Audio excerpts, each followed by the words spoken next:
Trinity Talk Live. I am Ken Coughlin. I am Ben Lander. And thank you for joining us yet again on this lovely Tuesday afternoon for you.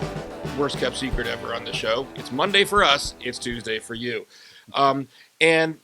Because it is Tuesday and we only film the show every other week, do you realize what day it will be 1 week from today? And I'm talking about today from our viewers' perspective, 1 week from the Tuesday that they are watching this.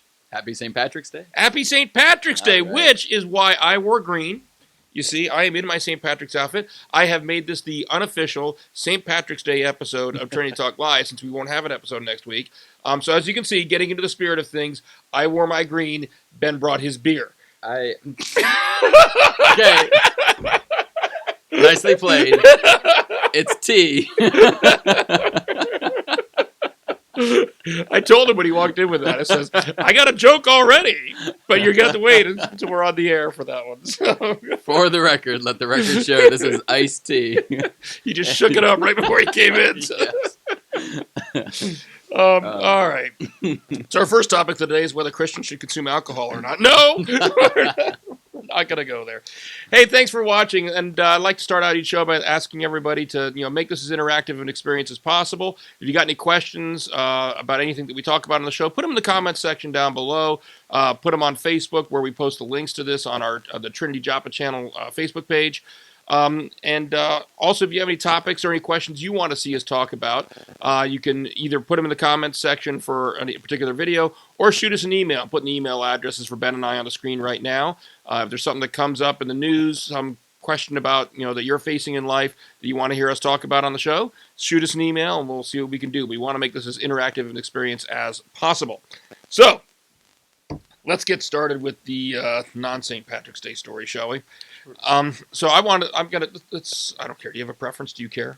Nope. Okay, let's start with the one that's on top of my pile then. Sounds good. All right, so one thing that has made the news in the last couple days, well, I should say the coronavirus has been all over the news everywhere, all right, recently. But speaking specifically from a Christian perspective, there was a story that made the news recently. A lot of people probably heard of the name Jim Bakker. Obviously a very big televangelist back in the 80s, I think was his heyday, if I remember correctly. But he went to prison for fraud for a little while, got back out, has a new show. I can't remember what it's called, to be honest with you. I think it's just called like the Jim Bakker Show or something like that on TV. Well, he apparently had an incident on a recent show where he had a guest on the show, and the guest was it was a Miss Sherman. I'm not sure what her first name was. But apparently Mr. Bakker, in addition to his website promoting his show, he has a storefront on it as well. And one of the things he sells through his store on his website is something called Silver Solution. And it's, like a dietary supplement type thing. I don't know exactly what it's supposed to do, except during this show on February 12th, I believe is when it aired, he turned to, well, actually, the letters conflict. I'm not sure whether it's a Miss Sherman or a Miss Selman, because it looks like this letter that I'm looking at has her last name differently. But he turned to his guest, and he asked her whether this Silver Solution would be effective against the coronavirus that's going around everywhere. And her response was, and this is a quote, Let's say it hasn't been tested on this strain of the coronavirus, but it's been tested on other strains of the coronavirus and has been able to eliminate it within 12 hours. All right, so careful wording, obviously, but clearly trying to create an impression in order to sell a product. And, of course, what all the headlines are, like even this one that I'm reading from, this is from the Charlotte Observer, well, the first two words in the headline are TV Pastors Silver Gel. So it's not Jim Bakker. There's always, everybody's, the headlines will launch onto the Christian pastor aspect to the story. And so when stuff like this happens, like it or not, it's creating an impression in the public of Christianity, I guess in some way, shape, or form. Sure. So I'm going to field it over to you to say, because you're the expert. No, but seriously, what do? What is our responsibility, I guess, as Christians when we see something like this come up? Well, first of all, I think obviously this kind of falls outside of the realm of Orthodox Christianity again. But the culture doesn't realize that. That's the problem. Right, exactly. So it's not unlike, I think of those traveling medicine shows of the late 1800s where it's like, come see Doc Bakker's magical miracle tonic, kind of thing, where it's silver solution's going to cure you of whatever ails you. So that's essentially what this is. And actually what was common practice among those times, I was kind of looking into this, was they would have people planted in the audience to kind of give false testimonies, basically saying, hey, this cured me of this or whatever. Not unlike, even though they're not saying this is exactly a cure for the current COVID-19 strain, they're saying it's been tested on other strains in a misleading representation of that. So anyway, definitely peddling of this, quite frankly, mysticism. Yeah. And that's what a lot of the culture sees is a mingling of Christianity with mysticism. And so, yes, there is a supernatural part of our faith, but that is not to be confused with mysticism. And I think that far too often, that's what society sees as, and even people within the realm, or who claim to be within the realm of Christendom, will start doing things like this that are clearly more on the mystical side of things, and so claiming that God works in they're putting him in a box, so to speak, of mysticism. And so our response, I guess, is the same as it always has been, just to remain true to the gospel, to faith, to true faith, to orthodoxy, to point out when we see instances like this that are false and misleading and do not portray an accurate representation of Christ, of the gospel, and so to distance ourselves. But also we have to be doing so in a spirit of grace, because we have a tendency as Christians to be marked by everything that we're against. We're against this group, we're against that group, we're against so many different things. But if we shift the focus to say what we are for, obviously we want healing for people affected by the coronavirus, and we do pray for that healing. And as Scripture would say, or as the Apostle Paul would say, we're not going to impose on God and say, yes, he will, he necessarily has to heal these people, but we're also not going to doubt and say that he can't. So there's this kind of, we leave it up to God to heal ultimately. And so even in that, this silver serum or whatever it's called, that's putting your faith in something that is not God for healing. Right. And of course, you could go into this whole realm of modern medicine and all of that. So ultimately, where does our faith come down to? But I think we remain true to orthodoxy. God has given us medical professionals and the medical knowledge to be used, and I think it's useful in the right way. But ultimately, our faith and our trust and our hope is in God, who is the divine physician, who is the divine healer. Well, this made me think of something that kind of exchange I saw on Facebook earlier this week in a Christian group that I'm part of, and I'm not going to go into the specifics, or too specific, I shouldn't say it. I'm certainly not going to call anybody out here, publicly on a talk show. But suffice it to say, there were two Christians that were kind of going back and forth, having a disagreement, a very public disagreement with each other in this Facebook group. And one of the things that came up from someone else in the course of witnessing this very public disagreement between the two of them was, hey, if you really had a problem, person A, if you really had this problem with person B, maybe the right way to handle it would have been to approach them privately at first, which of course in Facebook would be a private message, right. As opposed to just spilling it all out there for everybody to see. And the response that was given was, well, this other person started by putting their statements out there publicly, in the group. So here's my question.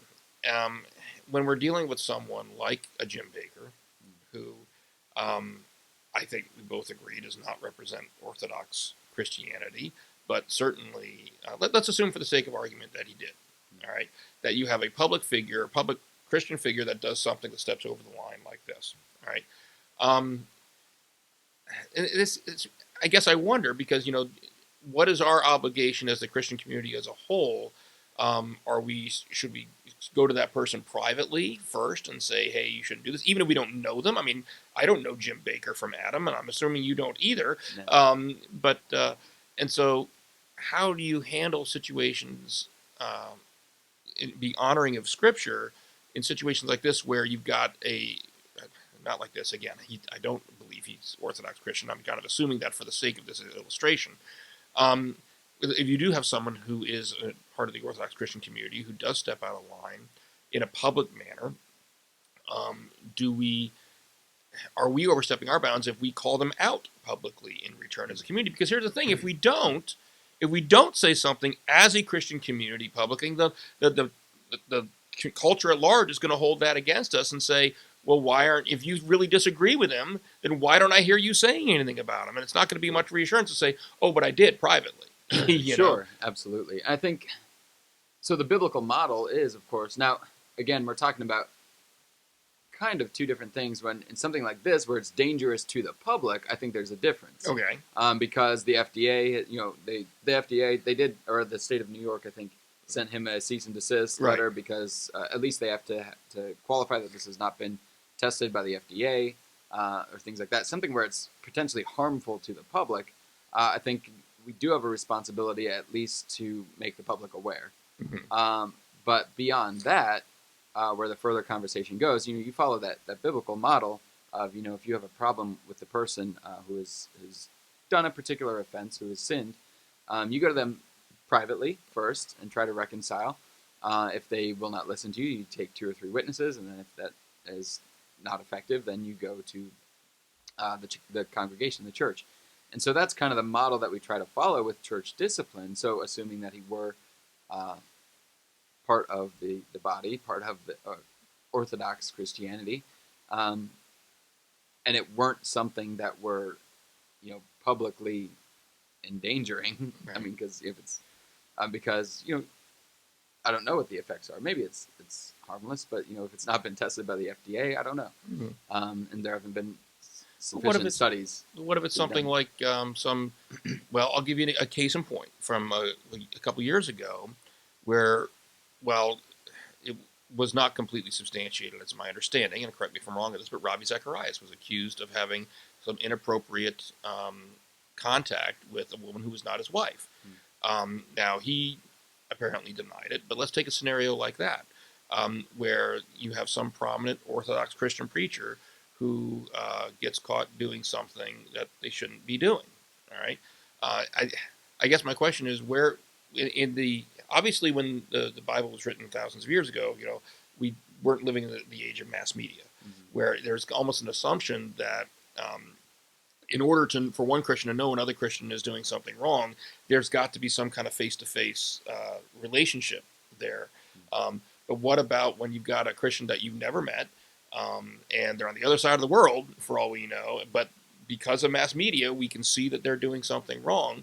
Now, I can't really call this person up. I guess I could send them an email or something. Send them an email. There's still avenues. Yeah. But I just, it's an interesting question about how you handle being honoring of that biblical model in today's modern media age.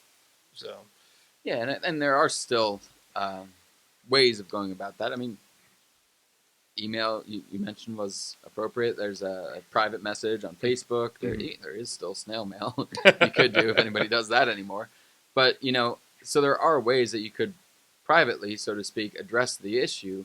And if you don't hear a response back, you create these timelines too, because that's the tendency too. You maybe message someone and then it just doesn't, kind of goes by the wayside, but you don't see any change or any improvement. Then what's the appropriate timeline then too that you then go with 2 or 3 witnesses? You then go to the public or to the church. So I think there are still ways to kind of follow that model, or as closely as we can. In the case of not knowing the person personally, there may be different dynamics there, but I think church discipline still kind of calls for that. Well, I guess that's the question: is where's our responsibility? Whose responsibility is it to approach that person? Is it our responsibility as a Christian community at large, or is it something we should leave to the local church that they belong to? I don't know. I don't have answers to these. I'm just throwing these questions out there. They're interesting things to think about. Well, you So, would hope that those closest to the person in question would be able to recognize that.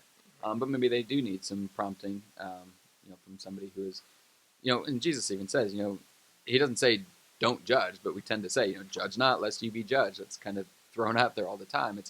He uses that in context of, when you're judging, make sure that you take the log out of your own eye before you take the speck out of somebody else's eye. So we have to have the proper perspective, motive.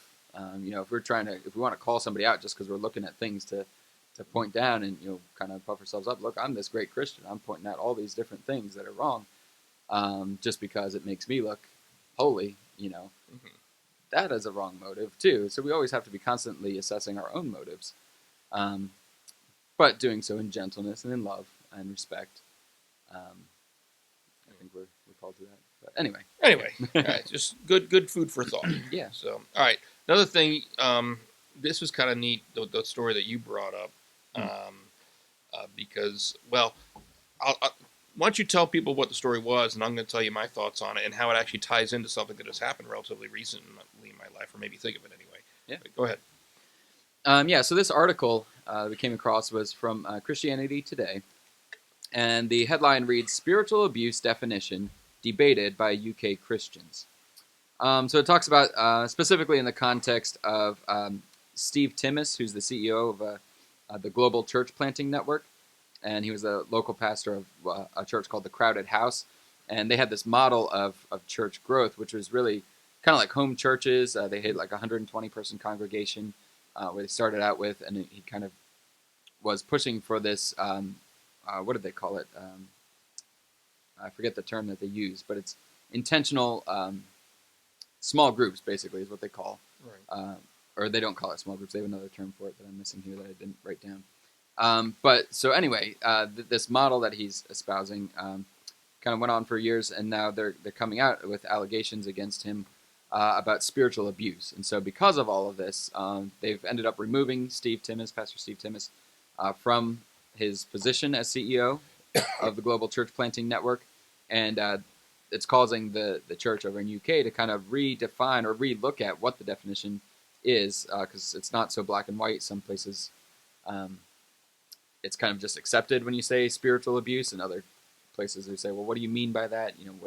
There's really no clear definition, and so it's causing them to look at this, what it means by spiritual abuse. But just some of the things that Pastor Timmis was accused of was abuse of authority, and so where is that line of spiritual leadership and coercion? Where's that line cross when you go from exhortation to coercion? And so some of the things that he was accused of, I think, do cross that line, where it's very authoritarian, the way that his model of leadership was. For example, some of the things in this other article that members of his church said were that, for example, a young couple was kind of not berated, but they were kind of they were questioned for missing an impromptu church barbecue to spend time with their family. That was one of the cases. They were questioned on their motives. Somebody else who is a fellow elder in the church was berated for making travel plans without first consulting Steve Timmis. And so there's these different things, like kind of steps beyond that line of authority and gentle shepherding into now authoritarian coercion. But where do you think that line is, and what is, how do we look at that? Yeah, well, I got to admit, when you sent me the article, and the first thing I saw in the headline was UK, I was a little bit skeptical, because, just 2 episodes ago, we were just here talking about the Franklin Graham episode where all these venues in the UK were canceling him, and he was being labeled as hate speech, and we talked about that one of the things that was labeled as hate speech was just the fact that he called homosexual behavior as sin, right, in and of itself. There were other things you could have gone into as well, but that one in particular stood out to me, and so it's like, well, okay, and I guess that's what worries me when I see people talk about spiritual abuse, especially in that cultural context.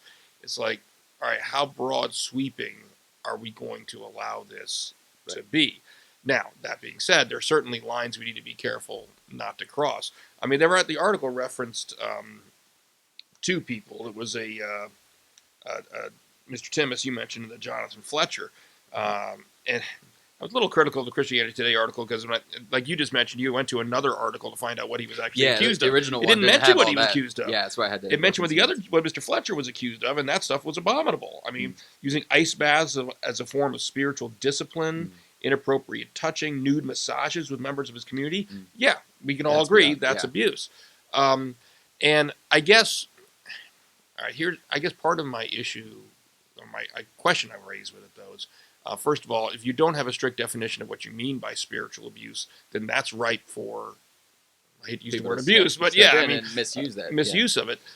Also, I wonder about using the term spiritual abuse as opposed to authoritarian abuse or abuse of authority, because what these instances of abuse seem to boil down to is someone who's in authority who is abusing that authority, and that is something that can be true in a religious context, in a cultish context. It certainly can be true in other authoritarian type of context. Doesn't necessarily have to be religious. And I just worry that when you are narrowly defining this as spiritual, and every explanation I saw in the article to try to justify why it was spiritual, really still boiled down to a matter of authority. And so I worry when I see someone trying to carve something out that this is going to be twisted in such a way as to be an attack on those in ordinary Orthodox religious beliefs, so to speak. But that being said, I didn't see that article. I did look up another one about what Mr. Timmis was accused of, and it wasn't even as specific as what you found. So that's something that is overstepping the lines. But let me ask you this: and this was something that just happened to me. This made me think of. And again, I'm not going to get into too many specifics because I don't really like saying too much in a public forum like this for about a conversation with somebody else that's going to tip people too much off about who it was or anything like that. But there was someone recently, a younger individual, who had said something in a group context about a summer camp that this person had gone to recently. I don't know exactly when, and they called it their Christian cult camp. And this is, they're not. That's not the name of the camp. Okay, sure. That would be an unusual marketing ploy. Yeah. But this is how this person referred to their experience as they had to go to this Christian cult camp, and they described it as, yes, this what made this camp cultish in their mind was that what they taught there was no matter what you do, everybody's going to hell no matter what you do, is what they said. And so it made me think of two things. Number one, is this individual maybe molding things a little bit more in their favor to promote this particular story, because it certainly is true that we are all deserving of condemnation on our own merits. But at the same time, I'm not naive enough to think that there aren't institutions out there that are abusive and that might overemphasize the, shall we say, the sin part of the gospel message and not the cross part and the forgiveness that's in the cross part. Right. And they kind of go hand in hand. Yep. And so I'm very, I guess I'm worried about what we as Christians, while the world is always going to oppose the gospel, it's going to happen. All right, we know that. We don't need to be doing things to make matters worse. Right. I guess is my concern. I worry about whether this camp really was doing it, and I don't know if it was, or people like this doing it. I worry about the message, the harm that we do to the gospel message, above and beyond just the offensiveness that it's going to have to a sinful, fallen community. Sure. Yeah, so. Absolutely. Yeah, it's interesting. You mentioned you alluded to the distinction between law and gospel, and they are hand in hand. We have to, the law reveals our sin, and then the gospel kind of soothes that. It's the soothing, healing balm in Gilead. It kind of gives us the good news. That's what gospel means. It's the good news that because yes, we are deserving of condemnation, there is grace, forgiveness, and freedom only through Jesus Christ, through faith in Him.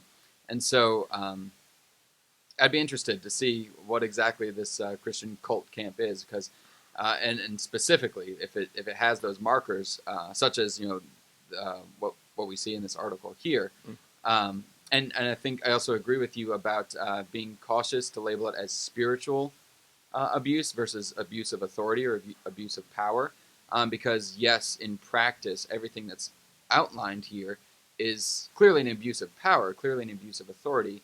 To play kind of devil's advocate, and I think there was a line in one of these articles, maybe it wasn't in that one, but the reason that they're calling it spiritual abuse in the case of pastoral leadership is because there is a different psychological, I guess, level to it, or even a spiritual level to it, when somebody who is going against their authority is also deemed to be going against God. God, right. Right. And so, and then, for example, Pastor Timmis, one of his favorite lines in this article, they said that if somebody were to go against him, that they were accused of being a law unto themselves, which is clearly taking Romans 2:14 out of context, which that's the danger too. And that's a clear marker of what I would clearly define as, and maybe that's a thing of spiritual abuse, leveraging the gospel.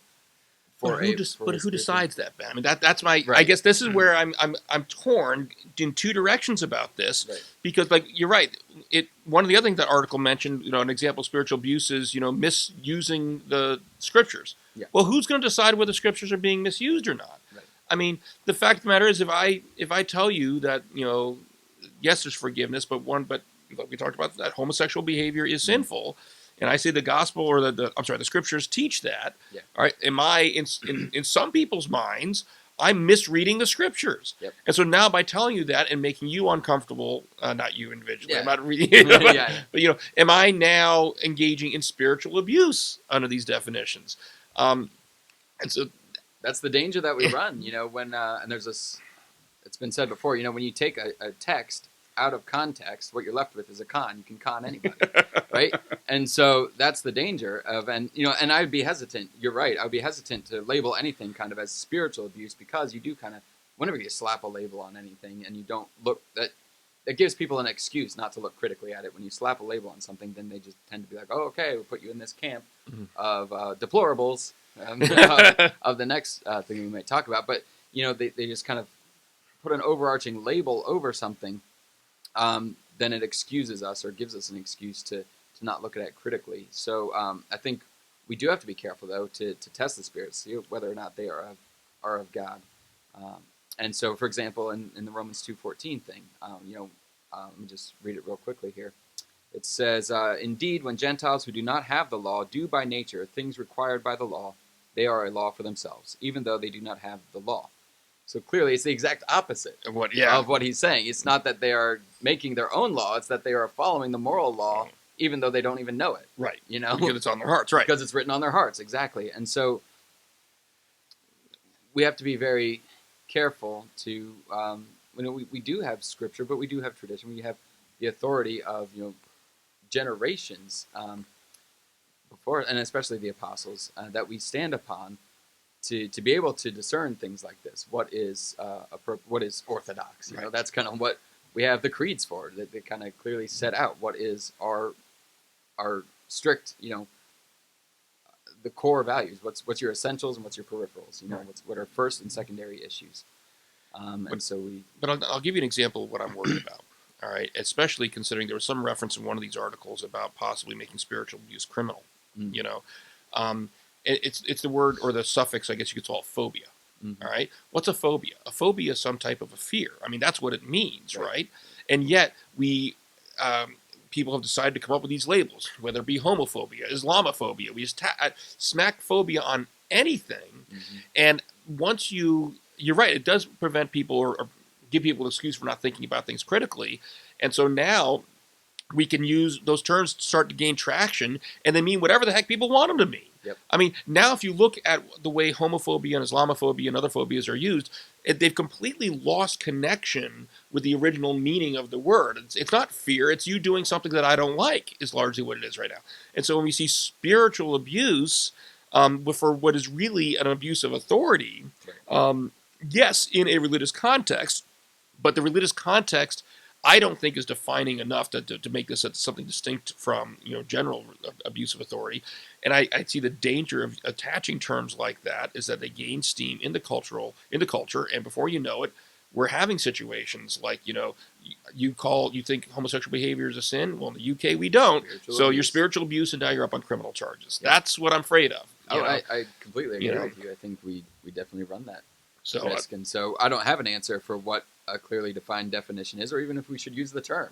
I don't think, I think we need to call out abuse of power. I mean, I think that's what we need to do. And Exactly. there are instances of abuse of power in the Christian church, and this gets back to what we were talking about earlier as far as how to, our responsibility to police this kind of thing within the Christian community. Right. May I share a story? Sure. All right, so I don't see it any different than what happened to me my first year of teaching. My first year of teaching, I was teaching in a very small school. Literally, there were 3 people in the math department in this high school. So I was 1/3 of the math department. I was new, and I didn't know a lot of the people my other 2 colleagues knew. And we were sitting there, and we had talked about all the things that I thought were on the agenda for our department meeting. And they went off on a tangent and started talking about people they knew, people that they knew that I didn't know. They were having essentially what was a personal conversation, and I felt really uncomfortable because I didn't know these people, and they were talking about, these people's personal lives. So I got up to leave. I was told to sit down, that we weren't done, by a woman who wasn't much older than I was. But she treated me like a child, and it was my first teaching job. So what did I do? I sat down, and I sat there for another hour listening to stories about people's lives that I didn't know. It had nothing to do with what we were, about teaching math to the kids in this. I gleaned no information about my students. I mean, if it had been about my students, that would have been something entirely different, like maybe their family situations or something like that. But it had nothing to do with any of my students. I didn't know. I still don't think I met any of the people that were talked about during that conversation. But I had to sit there for an hour and a half listening to stuff about that, and an hour after I had made an attempt to leave because I had papers to grade and lesson plans to do and other things that would have been more useful for my time. Also, I had to come home. The worst part about it is, in order to come home, I had to take a ferry, and after a certain time, those ferries only ran every hour. But that goes to show you that the authority. It's the authority that the person has over you. Right, and that can come from various different contexts. People are trying to classify this as spiritual abuse, or what they're really. Yes, you can have authority in any organization, and we certainly have authority structures within the church. But it's the authority that's being abused, not just because it's spiritual. That just happens to be the origin of where this particular authority comes from. You can have very similar situations in other authority situations. I think you could have judges who are doing that. Yep. In their own courtrooms. Yeah, don't get me started on that. Retired from the practice of law after 21 years. I'm not a lawyer anymore. I'm just saying that it's any time when some group has given a person that authority. So yeah, I don't usually put my opinions into these things, but when you guys are doing these shows, but she puts them in at home all the time, though, let me say. For those of you that are watching this first episode, that's my wife talking, by the way, in case you didn't know. She's the producer of the show. All right, so my point is that I kind of, after sitting here and listening for a while, by the way, I would have held up the 30-minute warning a few minutes ago. This episode's going to run long, I think. if I hadn't been talking and couldn't see the timer. But I don't usually put my opinions into this show, but it just seems to me that the label of Christian is just, again, somebody trying to make something so much worse because religion is involved. I think it would be not unlike, so calling the abuse of authority here spiritual abuse would be not unlike in your story, Mary Kay, calling the abuse of authority educational abuse, or something like that. But we don't do that, right? But for some reason, when there's a Christian church, and I don't want to paint too broad a brush. The article did mention job abuse. Yeah, I mean the article did mention that it's not just within the Christian church, and did actually say yes, we see these types of authority issues in Islamic churches as well. But it still boils down to it's an authority question, and just a question. Yes, the authority can come from different places, but the issue is still the authority that's being abused. Right. So. Anyway, so let's since we're already past our 30 minutes, but we don't know how far past we are now. Let's try to get this third story in. And this is a story about a movie that's opening this weekend. It opens this Friday. Some of you may have heard of it. Made the news last fall. It's a movie called The Hunt. Now, The Hunt was originally slated to be released on September 27th. However, Universal Studios at that time actually pulled its release date, and at the time said that they didn't know that they pulled it indefinitely. They said that it's not appropriate, and the reason they did so, well, first of all, what was going on in the country at that point in time, this was right following the shootings in El Paso, Texas, and Dayton, Ohio, where we had 31 people killed in El Paso and Dayton combined between the two shootings themselves. And the premise that got kind of leaked out of this movie was a liberal group of what are called elites. This group in the movie, they're called the elites, set out to kidnap and hunt down other people who are referred to as deplorables, in a not so thinly veiled political reference between the left and the right. The movie is very loosely based upon the book, The Most Dangerous Game. Although in that it was one person hunting another person as opposed to a group versus a group, and so there, especially given the cultural climate, when this was originally slated for release in September, there was a large uproar that this was very inappropriate to be releasing a book about people on one side of the political spectrum setting out to hunt down and murder people on the other side of the political spectrum, whether the movie was intended as satire or not. And the directors have come out and they said, look, our intention, or I guess one director, the directors come out and said, my intention was not to skewer one side of the political aisle or the other. It was to skewer both sides equally, and to basically say that to point out how people are so quick to rush to, just because you're on this particular side of the political aisle, I assume I know everything about you, and start shouting at you. I get all of that. I do get all of that. I understand what he's saying. I'll hold my thoughts for a minute. I'm going to let you go first. What are your thoughts about this movie being released? I find the premise interesting. I loved that short story as a kid, by the way. I did read The Most Dangerous Game when I was younger, and I did enjoy that story. Yeah, me too. But I find the premise interesting, and again, going back to it's this imbalance of power, but it's satirical and a commentary on our political climate. And I find that it rings true, because don't we already do that? When Jesus says, if you have heard that it said, do not commit murder, but even if you hate somebody in your heart, you've already committed murder against them. And how often do we see on both sides, I think, clearly this has maybe an agenda from whether it's the left or the right, however you interpret that. But I do find at least some truth in there about, we already see that in our culture of people not even just disagreeing with each other, but vehemently and in a state of hatred even at times of each other, just because they're in a particular political leaning. And so that automatically groups them into this basket of what they consider deplorables. And so they deplore and they hate the other group, and in so doing, in their heart at least, have murdered them. At least that's what Jesus would say. Yeah. And so, I do find that interesting. So the premise is interesting. I'm not sure that I would still necessarily go see it, because I don't know. But yeah, I would hold off and kind of see what the reviews would be. I guess here's my concern. I agree with you in the sense that I understand. I think there was a rush of judgment on this movie based on lack of knowledge when it was back in last fall. I understand, based on what the directors are saying now, the commentary they were trying to make. And it is absolutely true that we are living in a very divided culture right now.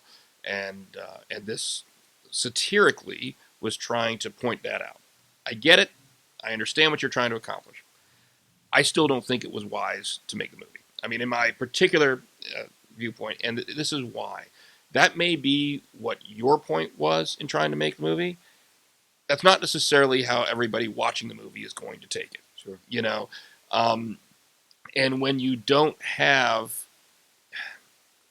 you're trying to poke fun at both sides equally. I get that, but I think you're going to have people on one side of the political aisle that are going to, not everybody again, but I think there's going to be certain people that will be thinking that this side is the heroes, and others thinking that this side are the heroes of the film. Because we always want to look for heroes in the film. We always want to look for the good guys and the bad guys. And so I do think that the film, considering we live in a culture where these things are actually happening, and that's where I guess it breaks. I mean, not literally hunting people down in the sense, but you know what I mean. I guess that's where I'm like, I get the satire you're trying to accomplish, but when satire starts to hit a little too close to home, it's not satire anymore. And at some point, and this can get back to that Babylon Bee thing we were talking about last time around, at some point, just because you can, satirize something doesn't mean you should. And in this instance, because we have not just the shootings that were kind of contemporaneous when this is all going on, but you remember the one at the softball field in D.C. a couple years ago, which was very clearly politically motivated. And when you have things like that going on in the culture, that all of a sudden the line, what makes satire so brilliant is that it's so over the top that it's you're not going to believe it as being, it's not realistic. I mean, that's the whole point. But something like this, especially what's going on in our culture, it's not over the top. I mean, it's happening in many respects.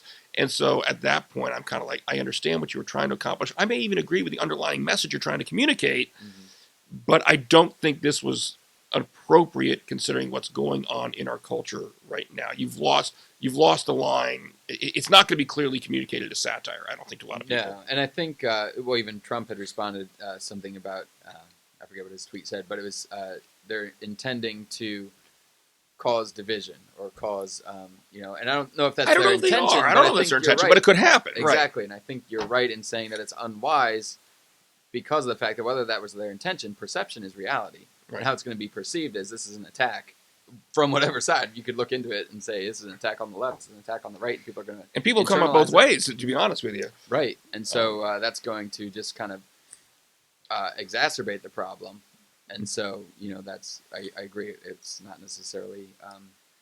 Well, here's the thing. There was the film's director, Mr. Zobel. I apologize if I'm mispronouncing that.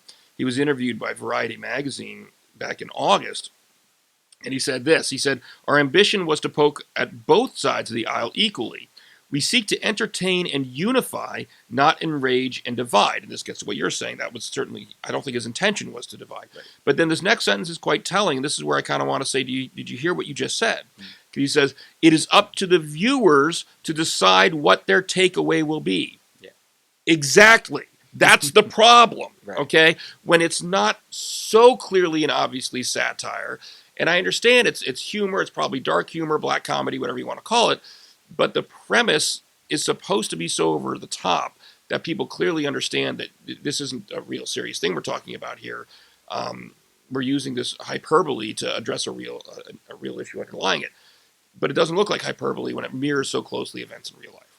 That's... Right, and if you look at it that way, if you're using hyperbole to mirror events in real life, then doesn't that detract from those events in real life? Yeah. Yeah. And so that's why it's like based upon what the director has said, their intention was, I agree with a lot of it. Yes, we are very politically divided to the point, like you're saying, as far as Jesus would be telling us, we are killing people with the hatred that's going back and forth. That is a message that we absolutely need to communicate into this culture. I just don't think, A, this was a wise way to do it, and B, I don't think it's going to be effective at doing that. Right. I think it's going to be taken. May I interject again? Sure, why not? It makes me think of one of my favorite quotes from Ian Malcolm from Jurassic Park. "Your scientists were so preoccupied with whether or not they could, they didn't stop to think if they should." Yeah. Well said. That's kind of my take to it. I understand what you're trying to communicate. I agree with what you're trying to communicate, but this was not the method to do it in today's modern culture. That's my 2 cents. All right. Anything else? I think that about covers it. I think that's good. Ben has finished his beer, and he still seems to be coherent. Yes. So, yay, we now know that Ben can hold his beer. And next week, 2 weeks, we will be talking about whether Christians should consume alcohol or not. No. I'm kidding. If you missed the beginning of the show, it's tea. It was tea. It was not beer. So, all right. Thank you very much. I'm going to thank Ben, and I will thank Mary Kay for her numerous interjections today. And thank you all for watching. Please make sure you remember to join us every other Tuesday at 12 noon here on the Trinity Talk YouTube channel. Subscribe to the channel, click the little bell so you get notifications, and share our videos to tell other people about them. I appreciate you watching. Comment below. See you in 2 weeks. God bless.